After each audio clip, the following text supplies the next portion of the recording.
المؤمنون کی آیت نمبر 93۔ الحمدللہ وکفا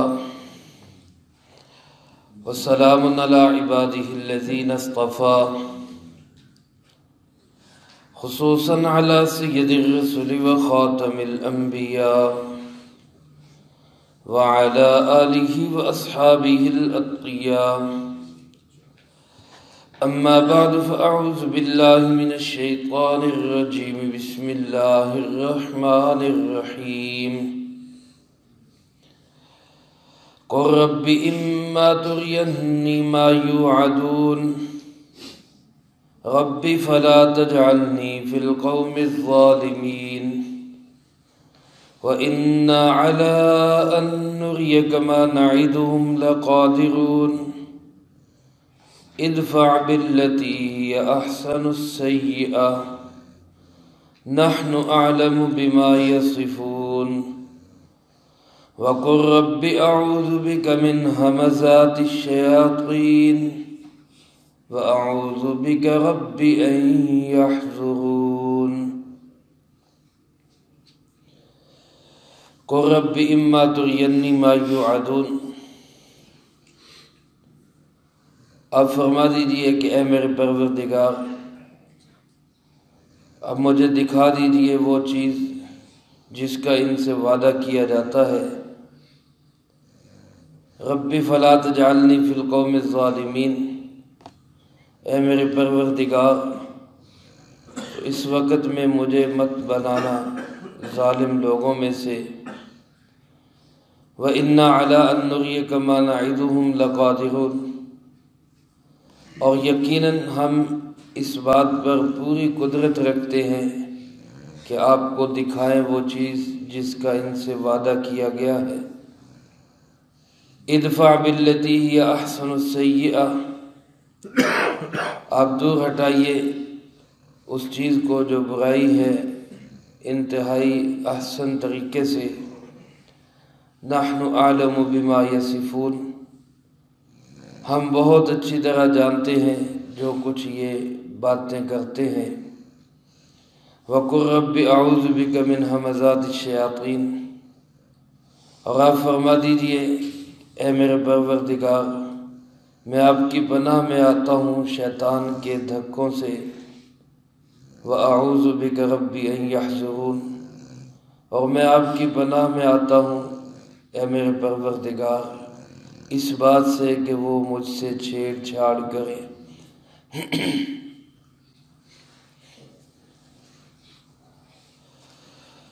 ان آیات مبارکہ میں اللہ رب العالمین نے رسول اللہ صلی اللہ علیہ وسلم کو تسلی بھی دی، دوسری طرف کافروں کے لیے دھمکی کا پہلو بھی ہے، اور آپ علیہ السلام کو جو خود ہی مکارم اخلاق کے بلند ترین مقام پہ فائز تھے، اللہ پاک نے انہی اخلاق حمیدہ اور اخلاق حسنہ کا رویہ اختیار کرنے کا حکم دیا، اور اسی طرح شیطانی وساوس، شیطانی چالوں سے بچنے کے لیے دعا سکھلائی، جو در حقیقت مجھے اور آپ کو سکھلائی جا رہی ہے، کیونکہ رسول اللہ صلی اللہ علیہ وسلم تو پہلے ہی شیطانی وساوس اور اثرات سے محفوظ اور مامون ہے۔ اللہ پاک ارشاد فرماتے میرے پروردگار آپ رب العالمین سے دعا کرتے ہوئے یوں کہیں، اما ترینی ما یوعدون رب فلا تجعلنی فی القوم الظالمین۔ جب آپ صلی اللہ علیہ وسلم لوگوں کو دعوت دیتے، توحید کی طرف بلاتے، اللہ کے نظام کی طرف بلاتے، تو لوگ ظاہر ہے مخالفت کرتے، اور اس مخالفت کے اندر بعض اوقات آپ صلی اللہ علیہ وسلم کو وعید سنانی پڑتی، کہ اگر نہیں مانو گے تو پھر عذاب آئے گا، نہیں تسلیم کرو گے، ٹکراؤ گے، مخالفت کرو گے تو اللہ کی پکڑ میں آؤ گے۔ تو اس کا بعض اوقات وہ مذاق اڑاتے کہ جو کرنا ہے کر لو، ہم نہیں مانتے،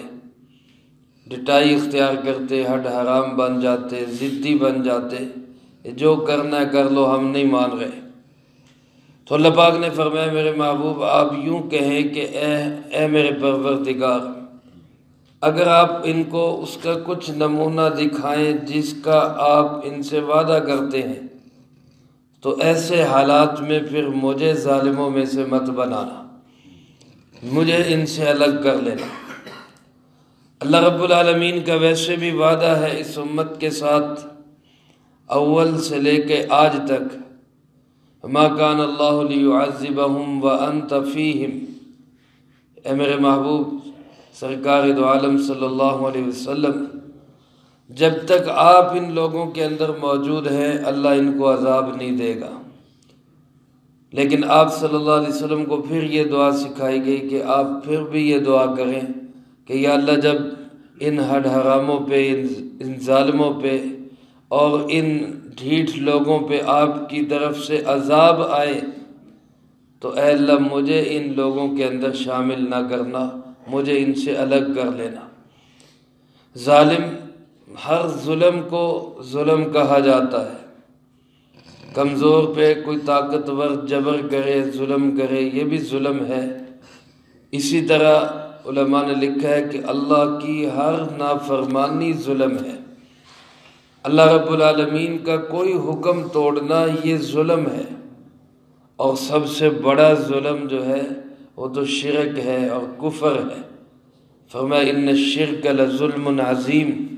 اور دوسری جگہ فرمایا والکافرون هم الظالمون، شرک سب سے بڑا ظلم ہے اور حقیقی ظالم تو یہ کافر لوگ ہی ہیں۔ تو گویا دعا کا خلاصہ یہ ہوا ہے میرے پروردگار اما ترینی، اگر آپ مجھے وہ چیز دکھائیں جس کا ان سے وعدہ کیا گیا ہے، یعنی عذاب میرے ہوتے ہوئے آ جائے، میں آنکھوں سے دیکھوں، تو ربی فلا تجعلنی فی القوم الظالمین، اے میرے پروردگار ایسے حالات میں مجھے ظالم لوگوں کے ساتھ شامل نہ کرنا۔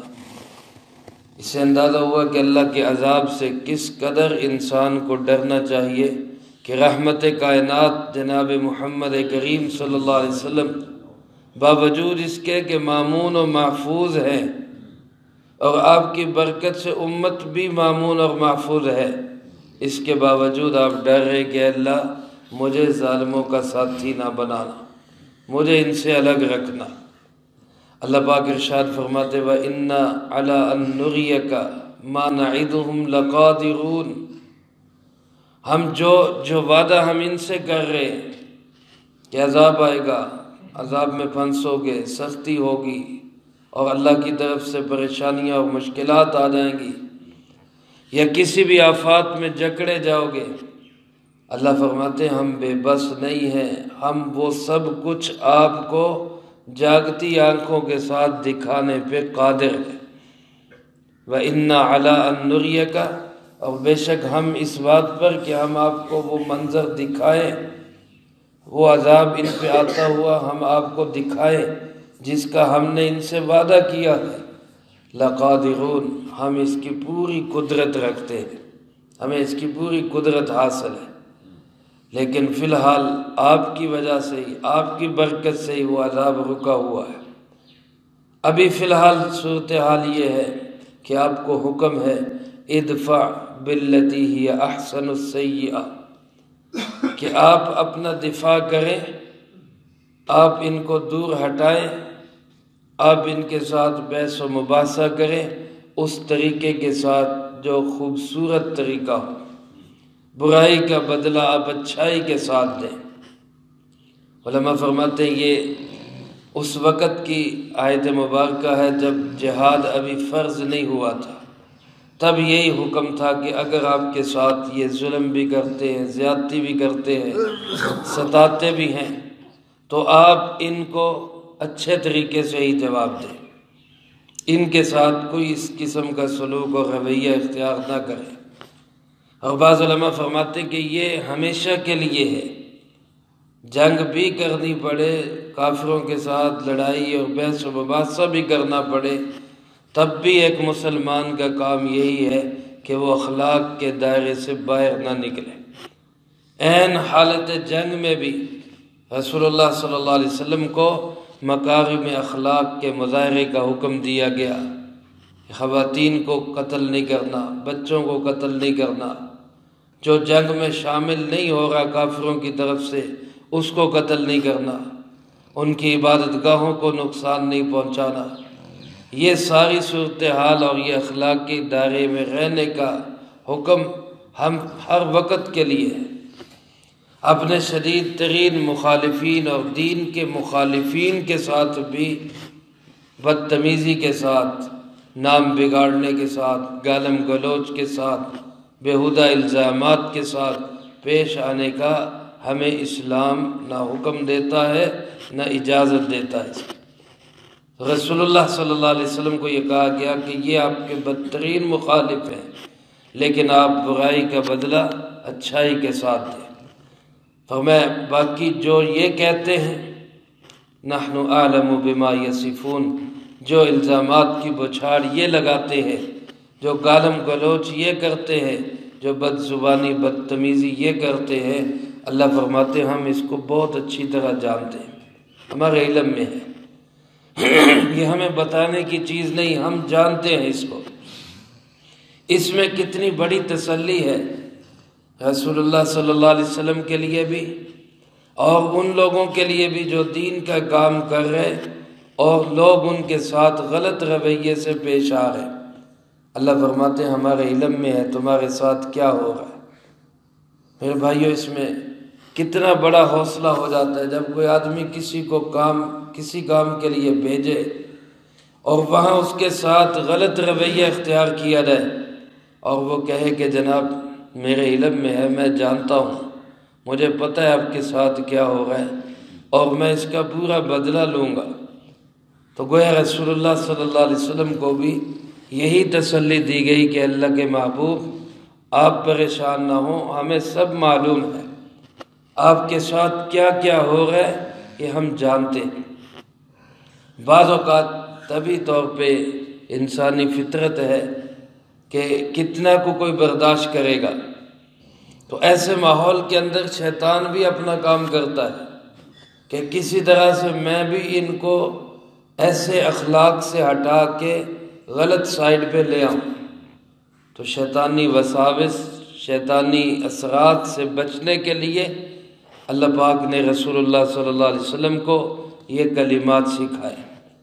کہ آپ یوں کہا کریں رب اعوذ بک من ہمزات الشیاطین، اے اللہ میں شیطانی وساوس سے پناہ مانگتا ہوں۔ حمز کس کو کہتے ہیں؟ علماء نے لکھا ہے کہ دھکے دینے کو بھی حمز کہا جاتا ہے اور پیچھے سے آواز دے کے بلانے کو بھی حمز کہا جاتا ہے۔ مقصود یہ ہے کہ شیطان کسی بھی انداز سے وسوسہ ڈالنے کی کوشش کرے تو اے اللہ اس چھپے ہوئے دشمن سے میں آپ کی پناہ میں آتا ہوں، آپ مجھے اس سے بچائیں۔ یہ دعا میرے اور آپ کے لیے بھی شیطانی اثرات وساوس سے بچنے کے لیے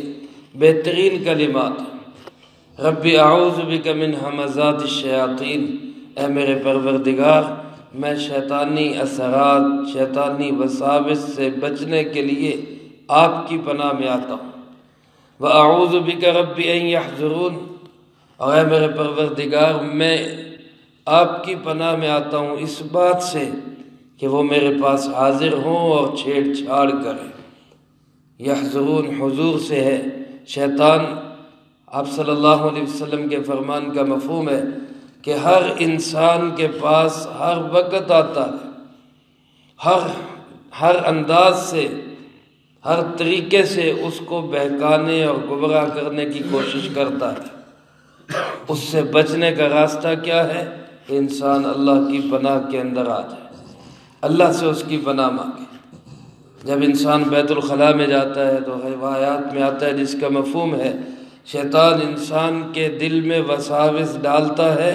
اور اس کو جسم کے ساتھ کھیلنے اور چھیڑ چھاڑ کرنے کی طرف رغبت دلاتا ہے۔ تو آپ صلی اللہ علیہ وسلم نے اس موقع پہ دعا سکھائی، اللہم انی اعوذ بک من الخبث والخبائث، اے اللہ میں خبیث جننیوں سے تیری پناہ میں آتا ہوں۔ تو ایسی دعائیں جو ہے یہ خود رسول اللہ صلی اللہ علیہ وسلم نے امت کو تعلیم فرمائی،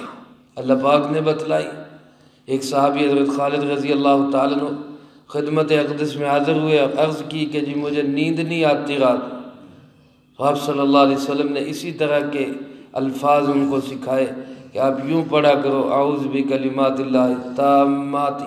من شر ما خلق ومن شر عبادہ ومن شر کل شیطان۔ یہ اس قسم کے الفاظ جو شیطان کے استعاذہ کے لیے